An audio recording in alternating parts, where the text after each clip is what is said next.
अस्सलामुअलैकुम दोस्तों, मैं हूं मोहम्मद नौशाद कासम तारापुरी। हमारे यूट्यूब चैनल नौशाद टीच पर आपका खैर मकदम है। आज की इस वीडियो में हम डिस्कस करेंगे इन पेज के बारे में, यानी इन पेज का हम तारुफ़ कराएंगे। गोया कि आज हमारा इन पेज सिखाने का यह पहला दिन है। ये पार्ट नंबर 1 यानी लेक्चर नंबर 1 है। आज के इस लेक्चर में हम आपको बताएंगे इन पेज की बेसिकली मालूमात, यानी हम काम को शुरू कैसे करेंगे और इन पेज का तारुफ़ कराएंगे। देखिए ये इन पेज है। आपको अगर इसको खोलना है, इसको खोलने के लिए आप ये डबल क्लिक करेंगे, इन पेज खुल जाएगा। ये देखो आपके सामने खुलकर आ गया। डबल क्लिक करो फ़ौरन खुल जाता है। अब हमारे सामने ये जो एरिया है, ये प्रोग्राम तो खुल गया, लेकिन अभी हम जिस जगह पर काम करते हैं, वर्क करना है हमें, वो चीज़ अभी हमारे सामने नहीं आई। गोया कि ये इन पेज हमारे लिए एक खेत की मानिंद है। अब इसके ऊपर हमें हल चलाना है, कैसे इसको जोतना बोना है, कैसे काम करना है, इसके लिए अभी हमें एक खिड़की और खोलनी पड़ेगी। हमें फ़ाइल के अंदर जाना पड़ेगा। ये फ़ाइल है और इस फाइल में जाकर हम क्लिक करेंगे न्यू के अंदर, जिसकी शॉर्टकट की आप देख रहे हैं Ctrl+N। न्यू फाइल खुल जाएगी, यानी न्यू पेज आ जाएगा। तो हम यहाँ क्लिक कर लेते हैं तो न्यू पेज आ गया। ये हमारे सामने काम करने की जगह है। इसको आप छोटा करके दिखा देते हैं। ये जो आप देख रहे हैं पूरा ये एरिया, ये काम करने की जगह है। अब हमें जो काम करना है तो इनके अंदर कुछ चीज़ें ऐसी हैं जो हमें जानने की है। ये जो आप देख रहे हैं ये पॉइंट हिल रहा है, कभी बुझ रहा है, कभी हिल रहा है, कभी बुझ रहा है। देखो आप काला काला जो देख रहे हैं दाएं साइड में, ये वाला इस जगह पे, तो ये इसको कहते हैं हम कर्सर। अब सबसे पहले ऊपर जो पट्टी है ये वाली, इस पट्टी का नाम है ये टाइटल बार। आप देख रहे हैं इन पेज 2012, ये तो इन पेज है। और यहाँ प्लीज़ सेव द फाइल, यानी कुछ नहीं, यानी अनटाइटल है। इसके ऊपर कोई टाइटल नहीं दे रखा, कोई फाइल का नाम नहीं दे रखा हमने। तो ऊपर वाली पट्टी को कहते हैं टाइटल बार। टाइटल को आप जानते हैं टाइटल किसको कहते हैं। इसी तरीके से जो आप देख रहे हैं file, edit, view, format, insert, symbols, ये जितने भी आप देख रहे हैं ये, इसको कहते हैं फाइल मेन्यू। ये फाइल मेन्यू बार है, इसके अंदर ये फाइल मेन्यू आते हैं। इसी तरीके से आप ये जो देख रहे हैं ये सारी चीज़ें जितने भी आपके सामने ये है, जिसमें ये ऑटो लिखा हुआ है, OPT लिखा हुआ है, ये रिबन बार है, इसके अंदर ये सारी चीज़ आती हैं। ये है हमारा टूल बार। ये जो आप देख रहे हैं ये सारे टूल है हमारे। इसके अंदर ये जो आप तीर का निशान देख रहे हैं, हाथ का निशान देख रहे हैं, आइन बॉक्स, ये सारे हमारे टूल बार हैं। ये कभी हाइट और क्या नाम शो कैसे होगा ये आगे चल के बताएंगे। ये नीचे जो पट्टी आप देख रहे हैं, ये पट्टी, इस पट्टी को कहते हैं हम टास्क बार। ये वाली जो पट्टी नीचे चल रही है, जो भी प्रोग्राम खुलता है वो यहाँ टास्क बार के अंदर जमा होते रहते हैं। तो ये तो मुख्तसर सा तारुफ था हमारे इसका। इसी तरीके से इधर जो आप देख रहे हैं, देखें यहाँ बाईं साइड में, यह है क्लोज का बटन, यह है रिस्टोर डाउन का बटन, और यह है मिनिमाइज़ का बटन। मिनिमाइज़ का मतलब यानी अगर हम यहाँ क्लिक करेंगे तो ये प्रोग्राम हमारा खुला तो है, लेकिन मिनिमाइज़ आ गया और नीचे यहाँ पर शो करेगा। अब फिर हम क्लिक करेंगे तो आ जाएगा। फिर इसी तरीके से ये है रिस्टोर बटन, इस पर हम क्लिक करेंगे तो फाइल हमारी छोटी होकर आ जाएगी। अब इस साइड पे हम इसको थोड़ा छोटा भी कर सकते हैं। यहाँ साइड पे एक फ़ाइल और खोल लें या कोई वीडियो ऑडियो चला लें, अपना काम भी करते हुए यहाँ देखते रहें, तो इस तरीके से भी हो जाता है। इसकी शॉर्टकट की हम बता चुके हैं, अब इसको हम दोबारा नहीं दोहराएंगे। अलबत्ता हम उस वीडियो का लिंक इस वीडियो की डिस्क्रिप्शन में दे देंगे, आप वहाँ से देख सकते हैं। इसी तरीके से ये जो आप क्लोज का बटन देख रहे हैं, अगर यहाँ क्लिक करेंगे तो ये हमारा ये प्रोग्राम बंद हो जाएगा, यानी फाइल बंद हो जाएगी और हमें काम करना है, फाइल बंद नहीं करनी। ये तो थी मुख्तसर सी मालूमात। अब हम जान लेते हैं फाइल मेन्यू के अंदर जब हम ये जो लिखने का आ रहा है इसको लाएंगे, तो हमने बताई थी इसकी शॉर्टकट की Ctrl+N दबाएंगे तो हमारे सामने इस तरीके की ये निकल कर आएगी। आप देख रहे हैं ये है पेज। ये बेसिकली चीज़ें हैं जब हम काम करेंगे तो लिखा हुआ न्यू डॉक्यूमेंट, वैसे तो अंदर से भी आता है, लेकिन हमें यहाँ बताना ज़रूरी है ताकि सबसे पहले जो काम आता है जब भी आप इन पेज खोलेंगे और नई फाइल खोलेंगे ये सामने ज़रूर आएगा। आप नई फाइल चाहे आप Ctrl+N के ज़रिए से खोलें या फाइल में जाकर न्यू के ज़रिए से खोलेंगे, आएगी यही। तो जब ये सामने आ रहा है तो इसी का जान लेना हमारे लिए ज़रूरी है। मैं इसको मज़ीद जूम करके दिखा देता हूँ। देखो ये है पेज हमारे सामने। यानी यहाँ दिखा रहा है ये वाला, ये जो नोक है, इस नोक पे ये हम तीर को लाएंगे, क्लिक करेंगे, आ जाएगा, खुल गया। ये कह रहा है कि हमें आपको किस तरीके का पेज चाहिए, यानी क्या साइज चाहिए। लेटर आता है जिसका साइज यहाँ खुल कर रहा है, यानी 8.5 और 11। इसी तरीके से ये आ रहा है, टेबल है, लीगल है, इसी तरीके से A2 है, A3 है, सबका साइज यहाँ लिखा रहा है mm के अंदर, A5, A4। उमूमन जो हम पेज सेट करते हैं वो A4 करते हैं। A4 के अंदर नॉर्मली टाइपिंग चलती, या जो किताब वगैरह बनाते हैं वो F5 में कर देते हैं, जैसे कि फ़ज़ाइल अमाल है, इस तरह की साइज़ की जो किताबें हैं वो F5 पे कर देते हैं बाकायदा तरीके से। तो ये जो है पेज, या अपने तौर से हम अगर लें पेज, हम चाह रहे हैं कि हमें तो एक पेज चाहिए, तो नीचे आता है कस्टम साइज़। यहाँ कस्टम साइज़ जब आएगा तो यहाँ अपने तौर से साइज़ सेट कर लेंगे, जितना चाहें सेट कर लें, खुद ब खुद सेट होता चला जाएगा। इसी तरीके से अब नीचे जान लेते हैं, ये आप देखें, ये है ओरिएंटेशन। ओरिएंटेशन का क्या मतलब है कि हमारे पेज दो तरीके के होंगे, या तो पेज सीधा खड़ा होगा या पेज हमारा लिटा हुआ होगा, यानी लंबाई में। अगर खड़े होगा इसको कहते हैं पोर्ट्रेट। ये पोर्ट्रेट पेज क्या होता है, हम इसको देख लेते हैं। देखिए मैंने यहाँ ओके किया, ओके करने के बाद हमारे सामने पेज आ गया। जब ये पेज आपके सामने आए तो बिल्कुल सीधा पेज है, इस सीधे पेज को कहेंगे पोर्ट्रेट पेज। इसी तरीके से मैंने फिर ये फाइल के कंट्रोल N किया और फिर आपके सामने, अगर मैं इसको कहता हूँ लैंडस्केप पे, लैंडस्केप करेंगे तो ये भी देख लीजिए, लैंडस्केप के अंदर आपके सामने कैसा पेज आ रहा है, ये आया, ये बिल्कुल लेटा हुआ पेज आ गया। और पोर्ट्रेट में क्या था, वो बिल्कुल खड़ा था। तो ये फ़र्क है इस पेज के अंदर, यानी ये जिसका हमें जान लेना ज़रूरी था। और उमूमन कभी इस बहुत सी मरतबा इसको जानने की ज़रूरत पड़ती है, यानी पोर्ट्रेट पेज, लैंडस्केप, ये है ओरिएंटेशन के अंदर, ये सेट करना होता है। जैसे कि हमें किसी चीज़ का नक्शा बनाना है, नक्शे इम्तिहान वगैरह, तो टेबल वगैरह लंबी चीज़ें आती हैं, खाने बनाने पड़ते हैं, तो लैंडस्केप कर लेते हैं।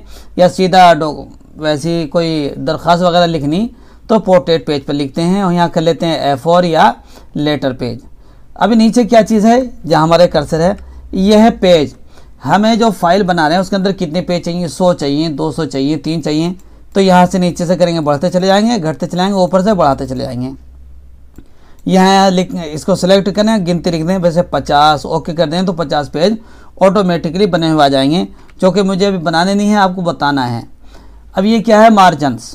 मार्जिन से क्या है, जो हम पेज खोल रहे हैं, जैसे कि बच्चे कापी लिखते हैं, कोई मजमून लिखते हैं, इम्तिहानी कॉपी होती है, दोनों तरफ मार्जिन छोड़ देते हैं, यानी स्केल से लाइन खींच देते हैं, दोनों तरफ बीच में लिखते चले जाते हैं। तो ऐसे ही हमारे कंप्यूटर का होता है। मार्जिन क्या चीज़ होती है, यानी जो हम पेज बना रहे हैं, लेफ़्ट, राइट, टॉप, बॉटम, यानी लेफ़्ट यानी दाईं तरफ और बाईं तरफ, राइट दाईं तरफ, लेफ़्ट बाईं तरफ, टॉप ऊपर और बॉटम नीचे, यानी कितनी जगह हमें छोड़नी है, आधा इंच छोड़नी है या कुछ ज़्यादा छोड़नी है या कम करनी है। जैसे आप देखिए, मैं आपके सामने पेज लाता हूँ मुकम्मल, ये मुकम्मल पेज है। ये जो आप पूरी जगह देख रहे हैं, ये वाली है, ये यहाँ पे, ये तो पूरी जगह है हमारी। और इसके तरफ असल पेज यहाँ से लेकर यहाँ तक है, जब काली काली पट्टी देख रहे हैं आप, ये वाली, ये वाला हमारा पेज है। लेकिन है क्या मामला, ये देखिए, ये जो हमारा मामला है, ये जो आप चारों तरफ बिंदे बिंदे देख रहे हैं, ये असल पेज है लिखने का, और इसकी तरफ ये आधा इंच की जगह हमारी छुटी हुई है, ये मार्जिन के तौर पर है। अब हमें सेट कितना करना, अपनी मर्ज़ी के मुताबिक भी इसको सेट कर सकते हैं। सेट कैसे करेंगे तो उसको भी देख लीजिए। यहाँ हमें लिखना 12.27 लिख रखा mm। अब इसका डबल कर दें तो 1 इंच बन जाएगा, 12×24, यानी कि हम कर देते हैं सीधा सीधा 25, नीचे भी कर देते हैं 25, नीचे 25, और नीचे भी कर दीजिए आप 25। अब यहाँ पर ओके कर दीजिए। अब आप देखिए आपका कितनी जगह यहाँ पर छूट चुकी है, ये देखिए पहले कितनी कम थी, और अब देखिए आप ये कितनी जगह यहाँ पर छूट चुकी है। देखिए ये पेज है और यहाँ से लेकर यहाँ तक कितनी जगह बन चुकी। तो यही होता है हमारा, यहाँ से सेट करते हैं कि हमें मार्जिन कितना छोड़ना है और कितना नहीं छोड़ना। इसी तरीके से हम आपको जब किताब सेट करना बताएंगे तो उसके अंदर ये भी बताया जाएगा कि किताब सेट करने में हमें कितना मार्जिन छोड़ना होता है, कितना नहीं, और कहाँ को कैसे। ये तो आप जान गए होंगे। ये जो mm में हो रहा है, बाद लोग mm नहीं जानते, बाद लोग इंचेस जानते हैं, तो वो बता देंगे कि इंच कहाँ से होता है जब डॉक्यूमेंट सिखाएंगे। नीचे क्या है, लेफ़्ट राइट, ये आ रहा है डायरेक्शन, लिखा हुआ डायरेक्शन, एक मरतबा के लिए कर ले जूम, ये डायरेक्शन लेफ़्ट टू राइट या राइट टू लेफ़्ट। उमूमन राइट टू लेफ़्ट होता है, चूँकि उर्दू दाहिनी तरफ से लिखते हैं बाईं तरफ को, और अगर हमें लेफ़्ट से राइट लिखना, जैसे कि मैं दिखा देता हूँ, ये राइट टू लेफ़्ट है, यानी कि ये कह रहा है कि हम जो उर्दू लिखेंगे वो दाहिनी तरफ से बाईं तरफ को लिखेंगे। जैसे मैं लिख देता हूँ बिस्मिल्लाहिर्रहमानिर्रहीम, ये हमने लिख दिया, बड़ा करके दिखा देता हूँ 38 पॉइंट। ये देखिए मैंने लिख दिया, दाईं तरफ को लिखेगा, जैसे ये लिखता चला जा रहा है। अब अगर हमें नीचे लाइन करके हमें लिखना है राइट टू लेफ़्ट, तो वो कैसे करेंगे हम? तो फिर हम न्यू फाइल के अंदर जाएंगे, इसको हम बंद कर देते हैं, और बंद करने के बाद फिर ये देखिए, अगर मैं इसको कर देता हूँ लेफ़्ट टू राइट और ओके कर देता हूँ, तो हमारा कर्सर देखिए कहाँ पहुँच गया। ये कर्सर अब बाईं तरफ को हिलने लगा। अब आप देखिए लिखते हैं, ये लिखना शुरू करेगा, अब बाईं तरफ से लिखना शुरू कर रहा है। ये बाईं तरफ को चलिए, या नीचे इंग्लिश लिख सकते हैं, हमने इंग्लिश किया, ये इस तरीके से। तो ये होता है left to right, right to left. ये आप अपनी मर्ज़ी के मुताबिक कर लें, लेकिन उमूमन इन पेज के अंदर ये चीज़ें नहीं चला करती। इन पेज तो उर्दू तो हमेशा दाहिनी तरफ से बाईं तरफ को चलता है। आइए अब अगली चीज़ जान लेते हैं। Left to right, right to left का मसला आप समझ चुके होंगे। ये लिखा हुआ है कॉलम। कॉलम क्या चीज़ होती है? आपने देखा होगा अखबार में छोटे छोटे कॉलम से बने हुए होते हैं, या किताब के अंदर भी कॉलम बना लेते हैं। तो कॉलम के लिए यहाँ सेट कर देते हैं, हमें कॉलम चाहिए 2, और कॉलम के बीच में कितना फासला चाहिए, वो यहाँ 4.23 लिखा हुआ mm। तो हम इसका डबल कर देते हैं, 4 दूनी 8 और 23 दूनी 46, तो 8 पॉइंट हमने किया 46, तो इसका डबल हमारा ये ओके हो गया। अब आप देखिए कितना फासला आ गया। जब हम यहाँ लिखेंगे, और लिखने के लिए मैं आपको दिखा देता हूँ, एक कुछ मैटर ले लूँ, उठा लूँ कहीं से कहीं से, थोड़ा सा, ये मैंने थोड़ी सी कॉपी कर लिया है, किताब लिख रहा हूँ। अब यहाँ से मैंने पेस्ट करता चला जा रहा हूँ। देखिए ये क्या है, कॉलम के अंदर ये होता है, मैंने ये कॉलम फुल कर दिया तो खुद ब खुद अगले पेज के अंदर पहुँच गया। ये कॉलम का मामला होता है, यानी कि पहले ये कॉलम पूरा होगा, फिर दूसरे कॉलम में ऑटोमेटिकली पहुँचता चला जाएगा। इसी तरीके से ये पेज पूरा हो जाएगा तो अगला पेज खुद ब खुद बन जाएगा। अब यहाँ अगला पेज बन गया, ये देखिए अब हमारा कर्सर भागा चला जा रहा है। तो ये तरीका होता है कॉलम का। अब इस कॉलम के अंदर कमी बेशी भी की जा सकती है। कॉलम के अंदर कमी बेशी कैसे करेंगे हम? अब देखिए मैं आपको इसको ख़त्म करके दिखा देता हूँ। ये आपके सामने आया। अब ये कॉलम जो था ये 4 पॉइंट हो रहा है, मैं इसको कम कर देता हूँ। इसको थोड़ा सा कम कर दिया मैंने, यानी कि 0 कर दिया। तो अब आपको जो कॉलम है, वो हमने कॉलम नहीं बनाया था, कॉलम बना लेते हैं। कॉलम हो गया 2 और यहाँ कर दिया मैंने 0। तो देखो बिल्कुल भी कॉलम के अंदर यहाँ गटर में बिल्कुल जगह नहीं बची, तो यहाँ गटर को कमी बेशी कर सकते हैं। ये तो है इस कॉलम का काम। तो आइए अब दूसरी चीज़ जान लेते हैं। कॉलम आप समझ गए हैं, गटर भी आप समझ गए कि बीच के फासलों कहते हैं। अच्छा ये क्या है? Automatic text box. Automatic text box क्या चीज़ होती है, इसको भी जान ले, इसकी क्या परेशानी है। ऑटोमेटिक टेक्स्ट बॉक्स जानने के लिए हमें करना क्या होगा, हमें ये जो चेक लगा हुआ है इसको चेक को हटा दें और ओके कर दें। ओके करने से क्या मिलेगा हमें? अब देखिए आप, पहले आपने देखो मैं लिखने के लिए एक कर्सर ही लिया था, वो नहीं आ रहा। अब ये बॉक्स से ये प्लस का निशान आ रहा। अब मैं इसको लिखने के लिए खुद अपनी मर्ज़ी के मुताबिक यहाँ बॉक्स बना सकता हूँ।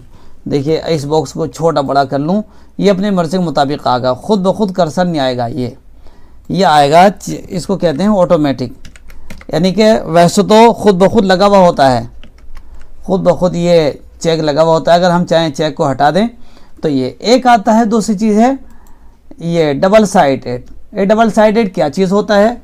ये डबल साइडेड ये कुछ एडवांस चीज़ें हैं, ये हम अगली वीडियो में जब इसका नंबर आएगा बताएंगे बाद में। ये क्या है? Save as default. Save as default का मतलब ये है कि ये जो पेज है हमारा पेज F4 F5, हम चाहते हैं कि हमेशा जब भी हम कंट्रोल N करें तो हमारा F5 ही आवे, F5 आवे। तो यहाँ F5 कर देंगे और सेव एज डिफ़ॉल्ट कर देंगे, तो हमेशा ये बिल्कुल सेट हो जाएगा। जब भी न्यू फाइल करेंगे ये आ गया, और देखिए F5 आ गया। मैंने कंट्रोल N करा तो देखिए खुद ब खुद ऑटोमेटिकली आप देखेंगे यहाँ F5 आ गया। कितने भी कंट्रोल N के अंदर से चले आएंगे सेव एज डिफ़ॉल्ट कर देंगे तो F5 आता चलेगा, लेकिन मुझे नहीं चाहिए ना, मुझे F डिफ़ॉल्ट चाहिए, मुझे तो F4 ही चाहिए ताकि मैं अपने मर्ज़ी मुताबिक बाद में काम कर सकूं। तो मैं सेव एज डिफ़ॉल्ट के अंदर यानी F4 ही आता चला जाएगा ख़ुद ब खुद ऑटोमेटिकली, तो हमें इसके करने की ज़रूरत नहीं होती। दोस्तों ये वीडियो आपको बहुत पसंद आई होगी, मैं समझता हूँ। वीडियो पसंद आए तो लाइक और शेयर ज़रूर करें, दोस्तों के पहुँचाएँ ताकि वो फ़ायदा उठा सकें। और आज आप हमारे साथ बंधे रहें, इंशाल्लाह बहुत जल्द ये इन पेज मुकम्मल करेंगे। इसी तरीके से छोटे छोटे लेक्चर 10 से 12 मिनट या 13 मिनट से ज़्यादा नहीं होंगे, आप आसानी से इसको सीख सकते हैं, समझ सकते हैं। फिर तब तक के लिए अलविदा।